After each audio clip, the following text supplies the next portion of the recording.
let me try to convince you to save money. I know, it sounds like an odd task.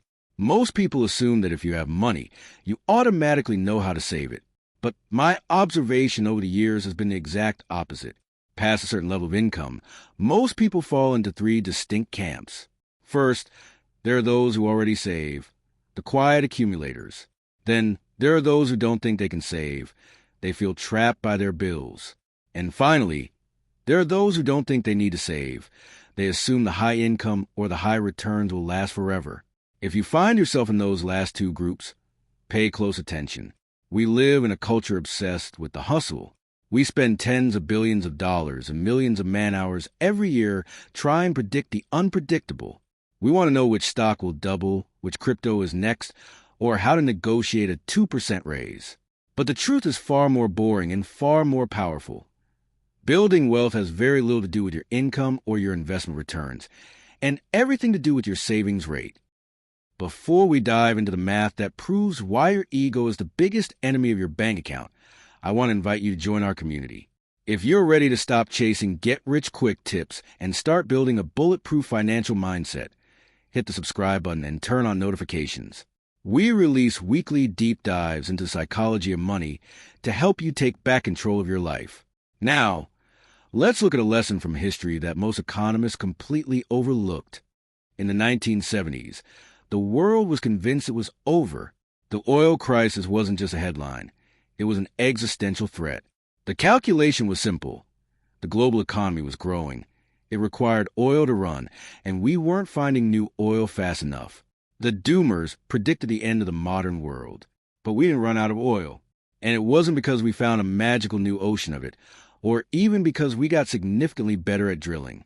The biggest reason we overcame that crisis is because we became efficient.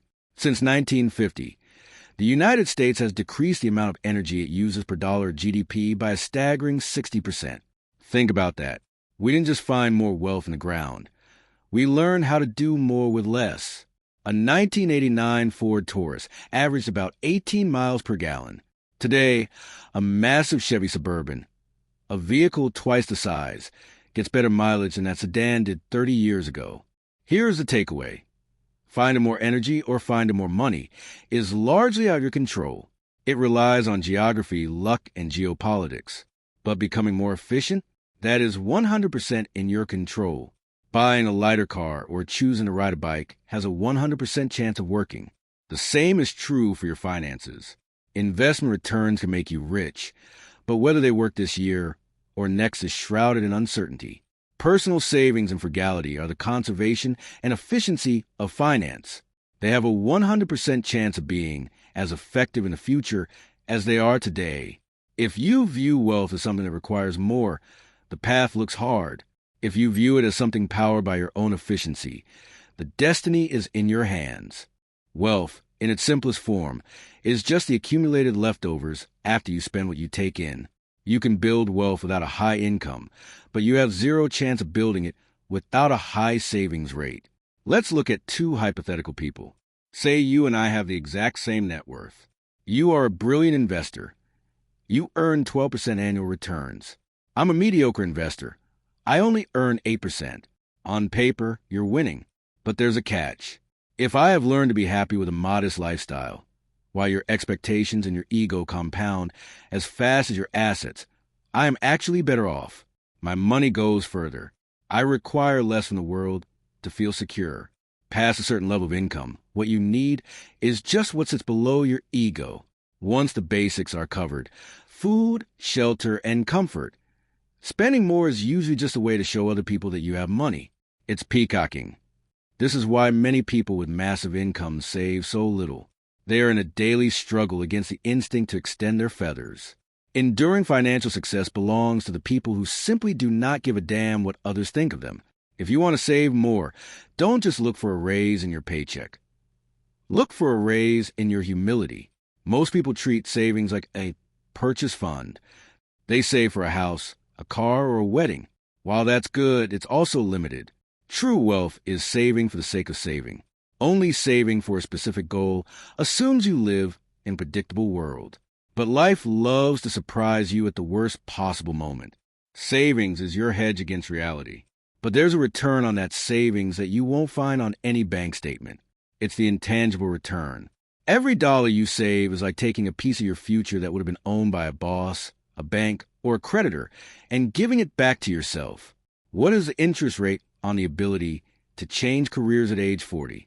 What is the return on the peace of mind that comes from knowing a medical emergency won't ruin your family? It's incalculable. It's so large that we can't put a price on it. Yet, because we can't measure like a stock price, we tend to overlook it. Savings in the bank earning 0% interest might actually be your highest performing asset if it gives you the flexibility to wait for a no-brainer opportunity, while everyone else is forced to accept bad luck. We are moving into a world that is hyper-connected. 100 years ago, you only had to be the smartest person in your town to succeed. Today, you are competing with billions of smart people globally. In a world where intelligence is a commodity and technical skills are being automated, the ultimate competitive advantage isn't being smarter. It's being flexible. If you have savings, you have the optionality to wait. You have the time to learn a new skill when the world changes. You have the leeway to find your niche at your own pace while your competitors are forced to chase whatever is right in front of them out of desperation. Controlling your time and your options is the most valuable currency in the world. And the only way to get it is to widen the gap between your ego and your income. Save money, not for the stuff, but for the freedom. But being efficient is only half the battle. To truly win, you have to stop being rational and start being reasonable.